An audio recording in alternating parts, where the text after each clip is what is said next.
Hey there, everybody. Welcome to another edition of What's Hot with City Tranquility. I'm your host, Pete Pardo, publisher and CEO of SOT. Today is Tuesday, the 28th of August.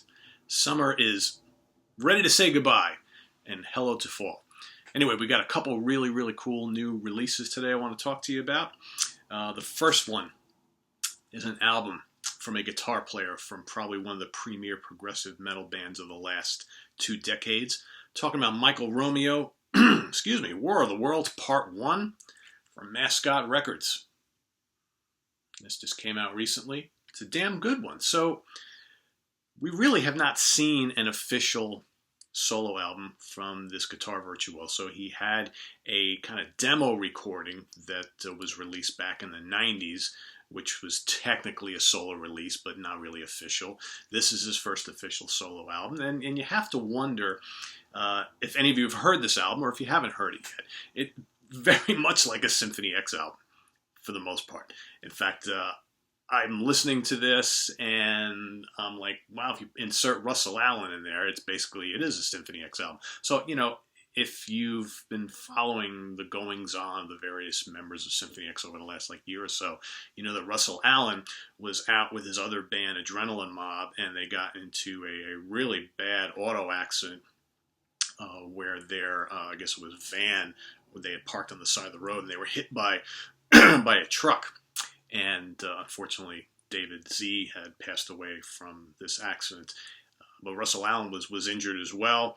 And I know he had the whole Adrenaline Mob, Trans-Siberian Orchestra family, it was a really rough time because David Z was a much-loved person. I've met him myself, a very nice guy.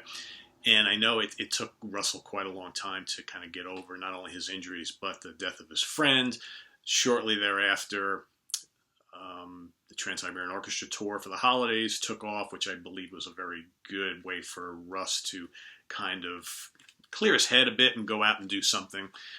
But during all this, I think that, my opinion is that Romeo probably was writing material for the next Symphony X album, but because Russ was really not able to, I'm just wondering, and again, correct, I may be wrong here, but I'm wondering if Michael decided to just go ahead and do a solo album and take the material he was writing for Symphony X and put this out. Because I'm telling you, you listen to this, it sounds like a Symphony X album. It totally does. I was kind of thinking it might be like an instrumental guitar thing, which I think a lot of people were probably waiting for. And it's not that at all. Granted, there's some great guitar work on here, fabulous riffs and solos, but it's very kind of orchestral and bombastic, just like Symphony X. It's very heavy, and it's really good. So, but I believe I have heard that Symphony X, that Romeo is actually writing material now, new material for the next Symphony X album. So hopefully we'll see that sooner rather than later, because it's been a while. So who's on this album? So I will tell you. All right, so besides for Mike Romeo on keyboards, guitar, and orchestrations, we've got Rick Castellano on vocals. He's quite good. Very good singer. Not that different from Russell Allen. So my initial impression was like, as good as he is, might have been a better idea to get someone who doesn't sound like Russell Allen at all, but whatever. Neither here nor there. What else we got here? John, oh boy, DeServio, I can't even read this. He's the guy, I believe he's in Black Label Society on bass, and then John Macaluso on drums. So it's very good lineup. Rock solid album. Like I said, symphonic, bombastic, progressive metal, just like you'd expect from Symphony X. Over-the-top guitar solos and riffs. I like it a lot. Really good. Okay, next up, we've got kind of like a various artists sort of thing. So for those of you who followed this show and our website for years and years, you know we're big supporters and fans of AFM Records. They've partnered up with us for a long time. We review most of their product.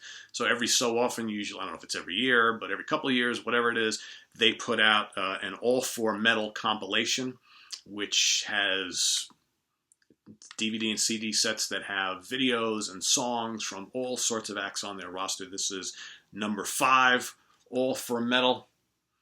Okay, on the DVD, you've got videos from, God, how many we got here? 32 videos on here from various artists. So, whether it's Orden Ogan, Gus G, Leaves Eyes, Evergrey, Danko Jones, Voodoo Circle, Nocturnal Rites, Brainstorm, Flotsam and Jetsam, Thunderstone, Communic, Bloodbound, Sinner, Elven King, Bonfire, Chakra, you name it. Got all sorts of videos. And then on the CD, you've got some Rhapsody of Fire, some Lordy, Ross the Boss, Danzig, Borealis, Master Plan, Iron Savior, Burning Point, so on and so forth. A ton of material here. A ton of material. It's interesting watching these videos, though, because they're so, like, 80s MTV style videos. And what I find really interesting is, obviously, if you listen to me rattle off the names of all these bands, mostly a lot of kind of melodic metal, progressive metal, and power metal style bands for the most part. But I can't tell you how many of these feature the bands, you know, performing on their instruments with some kind of theme going on behind them or whatever. How many of them are wearing like all sorts of different types of battle paint, and I'm not going to go quite as far as to say like corpse paint like the black metal bands, but so many of them just throwing stuff on their faces, which, you know, normally they probably don't do. And I wonder if that was like an edict from above to say, okay, everybody's got to make themselves look a little more interesting than they normally would. Kind of not necessary, because most of these bands just don't do that whole thing. Very, very cool. Sirius Black does a very, very cool video on here too, I did want to mention.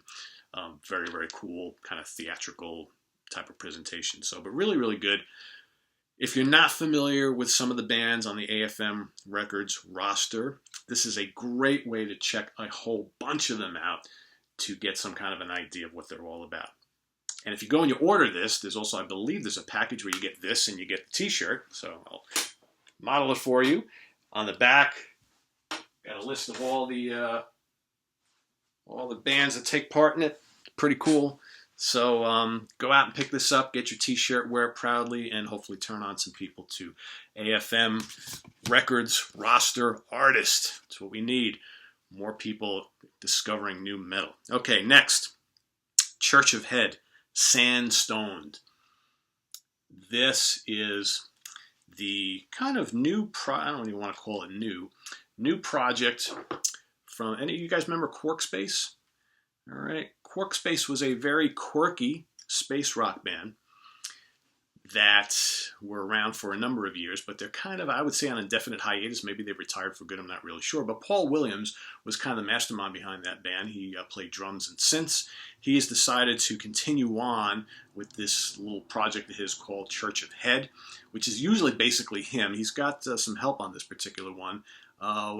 Stan Lyon plays some bass and some guitar on the album. But for the most part, it's all Paul on his wide variety of synths and keyboards and modulators and all sorts of stuff. So you've got Moogs and all sorts of things going on here. If you love like Tangerine Dream, okay, like classic Tangerine Dream, you're going to dig this a lot. Very kind of atmospheric, spacey, lots of blips and bleeps and wild synth explorations and tones and colors and palettes and things like that. It's one of those CDs. It's like a mind trip for your senses, right? You just kind of put that on, sit back, and just let it all take over you. And what's cool is that the compositions on this album were influenced. Paul lives in Ohio along the Lake Erie, so basically, just him loving where he lives and enjoying the nightlife and the serenity of it all, that kind of influenced his writing of these compositions. So you can kind of feel it, right? Just kind of sit back and just kind of imagine, closing your eyes. You got the lake behind you, in front of you, and you're just kind of chilling out at night, watching the stars and all this kind of music. Very, very cool if you're into that sort of thing. So if you like kind of like that electronic music / space rock sort of thing, I think you'll dig this. I like all the Church of Hed albums that I've heard. Very, very good stuff. Okay, our last bit of business for today, Forgotten Favorites, where we look at an album from yesteryear or more recent times that maybe doesn't get talked about much, maybe never got talked about at all, just kind of like fell under the radar for most people, but I like it quite a bit. So I want to talk about it and make sure more people know about it. So in this instance, we've got a prog band, U.S. prog band who came, I think they formed in like 73-ish or something like that. I believe they were from the Chicago area. And they put out an EP called Boris, and then followed that up in 1976 with an album called Sacred Baboon. I should say they recorded the album in 1976.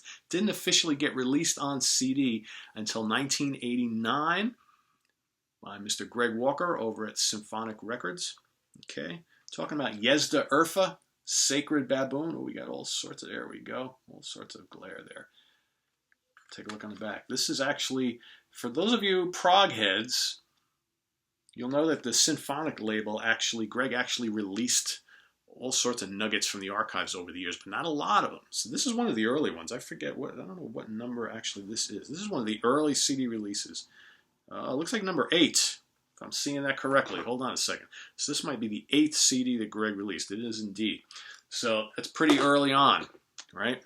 So Yezda Urfa, what the hell are they all about? So basically, if you can imagine a collision of classic Yes and classic Gentle Giant, very quirky, complex arrangements, lots of time signature changes and meter changes and all that, kind of like the high-pitched angelic voices. An amalgam of keyboards, and I believe the bass player, I think it was he played Rickenbacker? I don't know. 12-string guitar, electric guitar. This is a good one. Good one, folks. Yeah, Rickenbacker bass. There we go. A gem of the underground progressive rock scene of the 70s here in the U.S. I've covered this in my underground prog albums of the 70s. It's a wonderful album. Speaking of the Boris album, or the EP, actually, probably half of what's on that EP also appears on here, but there are a couple of the tracks that don't. So I would advise, if you've never discovered Yezda Urfa before, to go out and seek both Sacred Baboon and Boris if you can get them. I believe you can find copies out there for not too much money. But wonderful, wonderful, unknown U.S. progressive rock that I highly recommend. Again, if you love classic Yes and Yes and Gentle Giant, a must here. Sacred Baboon by Yezda Urfa. Anyway, that's it. That's it for now. I got more stuff cooking. So make sure you visit us on the web at www.seaoftranquility.org. We're on Facebook, we're on Twitter. Of course, we're here on the mighty YouTube as often as possible. I've got another rant coming up that I'm going to do hopefully by the end of the week, unless I decide to do it tonight, which I might. And that is going to be a rant all about popular songs that we never need to hear again. But then I've also got some artist retrospectives coming up. So we're doing Gillan. We're doing a Gillan show. We're going to do that Judas Priest show. I've got all sorts of other things. That jazz fusion, top jazz fusion albums of the 70s is coming up probably over the next week or so. So lots of great content coming your way. So make sure you check in, subscribe so you get notified of all the newest videos, and make sure you go check out our archives. We got so many videos on here. A lot of cool stuff. I get a lot of people asking me, say, when are you going to do a show on this? When are you going to do a show on this? It's like, check them out. I've already done them. They're there. Check out the library, folks. A lot of great content. So enjoy it, investigate it, and we'll see you next time. Bye-bye.